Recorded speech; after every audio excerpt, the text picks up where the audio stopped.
best advice?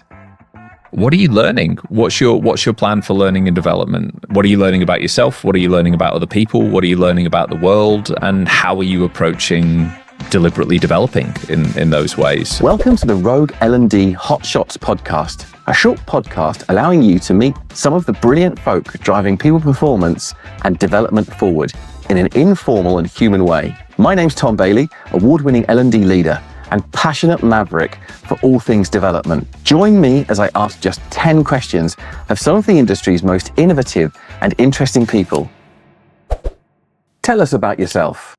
I'm Phil Cross. I'm founding partner at Leaders for Good, and I really bring together kind of different parts of my background in the work we do. So that's as a strategist, as a designer of programs, workshops, and as a facilitator and coach. And kind of all the work we do there sits at the nexus of those things. What are you passionate about? It may sound a bit trite, but when it comes to learning and development, I actually think the act of learning and development is truly what lights me up. So it's really so foundational to who we are as human beings. I see the inherent joy in my kids every day, exploring the world, learning new things, mastering a new skill, whether it's being able to tie their shoelaces or put their t-shirt on or learn how to pronounce a word. And I think for a lot of people, they've lost that connection. They've lost how much learning and getting better at stuff can be life-affirming and life-enhancing. So any opportunity to help individuals find, connect to, experience that in meaningful ways for them is really motivating for me. And on a personal level, embracing learning and development as in my own life, but helping other people find ways to learn and develop that are meaningful for them is really important. What's the best L&D you've seen? I'm going to go with some recency bias here, and I'm going to go with some experience bias because it is something that we've rolled out. But it was an experience centered around leader-led conversations with their teams on a particular topic, and we did a lot of smoothing the path to those conversations. So we were running workshops with the leaders, giving them a chance to kind of explore this topic amongst themselves ahead of time. So this was how to have more inclusive and effective meetings. And that's a conversation that is best had with a team as well, because obviously they are part of those meetings and have a lot to say and contribute to what they think's working, what's not working, and what might we do differently in the future.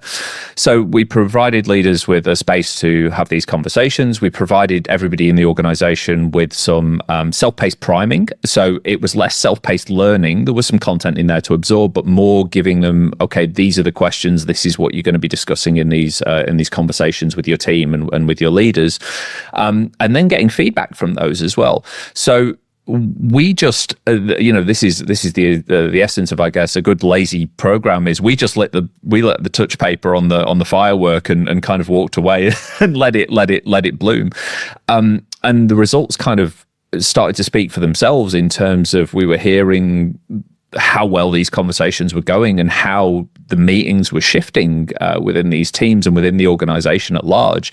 And yeah, just again, a really satisfying experience to see that come to life, and even more satisfying that it was the leaders and the teams bringing it to life themselves. It wasn't, it wasn't all on us.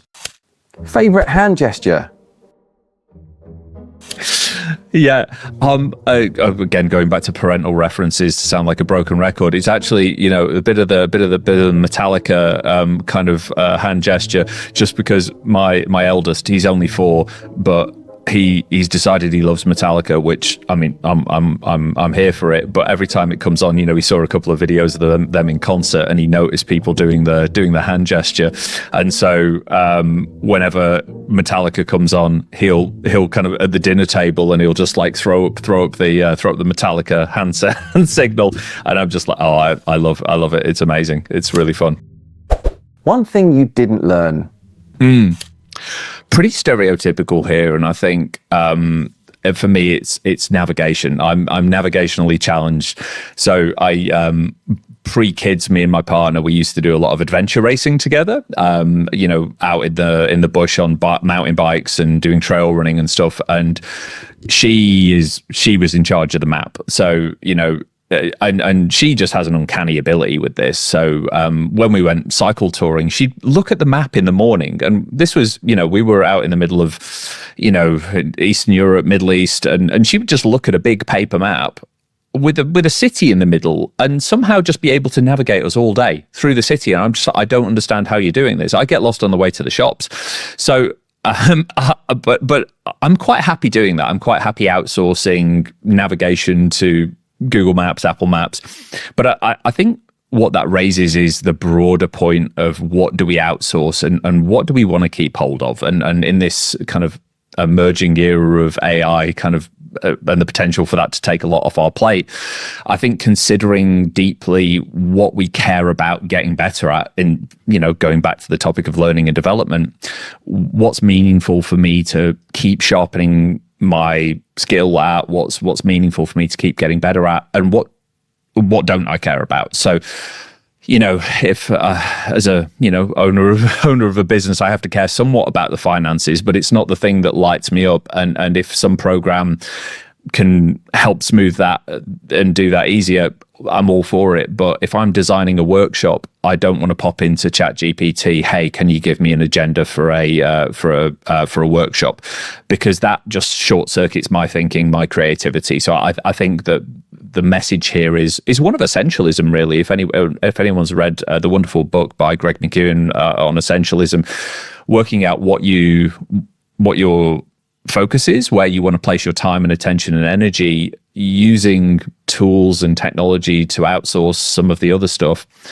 And there's a whole conversation we haven't got time for today about doing that in ethical ways that isn't stealing other people's art and hard work and IP. That's a whole other conversation. Proudest moment? I don't think it's one moment, but it's every time somebody we've worked with spontaneously refers us to somebody else. I mean, that's the ultimate proof point that we've added a lot of value in the eyes of the people we've worked with, and they're willing to, I guess, stake part of their professional reputation on, hey, you should go have a chat with Phil about this, because they're confident that we'll do a good job and make them look good ultimately, in certain respects. So really, it really is just that moment every time somebody thinks of us and we get that email, we get that, that message saying, hey, so-and-so put us in touch and can we have a chat? That's really gratifying. That's really gratifying. Worst experience in L&D?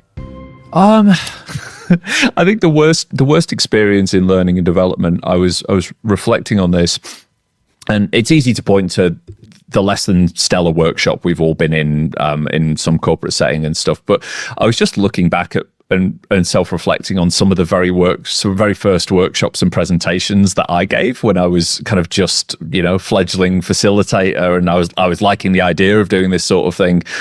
And I didn't have the guidance. I didn't have the knowledge. I'd seen somebody else do it and I was like, oh yeah, I can do that. And then, I think if you asked another person that might have been in one of those early workshops what their worst L&D experience would have been, they might have pointed to one that I did. But hey, again, back to the theme of the conversation, we learn, we develop, and we get better at this stuff, right, over time. But yeah, those early workshops I think would have been rough. Part of me would love to see a recording of one of them, and part of me would throw that thing in the sea. Something you believed but nobody else did? I don't think it's a everybody disagrees with me moment, but I think, so we do a lot of work in the sort of diversity, equity and inclusion space. And I think one common trope we see out there is the complacency born of good intentions we see in this space. So people, everybody's the hero in their own story, right? And most people we work with take themselves to be good people, that, I'm not racist and sexist and homophobic, and therefore I've got no reason to be here. I've got nothing to do with this work. This workshop's for the people who are those things. And what that just misses fundamentally is that as human beings, we are so partial in the understanding we have of ourselves, of other people, of people's experiences, of our own biases and how they show up, and not necessarily just to do with the kind of demographic diversity that I just talked about, but just our perspectives and how they differ from other people, and how do we lean in, and how do we learn to listen, understand, and assimilate new perspectives from people with different backgrounds and different experience. So it's really helping to facilitate conversations in a way that highlights for people, because just telling people that, hey, you know, you're wrong and there's a lot more than your own personal experience isn't gonna bring anybody along the journey. But how do we then prompt some conversations in the room that have some light bulbs go off, that people go, oh, you know what, I hadn't even considered people with disability, and how might they be prevented from experiencing certain things in our organization, or I hadn't even considered that we're hiring for a particular type of personality and that we're missing out on a whole other way of thinking because we've got this blueprint for who is a fit for our organization, for example. So it's facilitating those conversations to let people come to their own realization, or not, in terms of what they might be missing out on. But it's getting around that complacency, I think, that I don't have any work to do in embracing ways of thinking and doing that are not native to me, I guess. Best advice.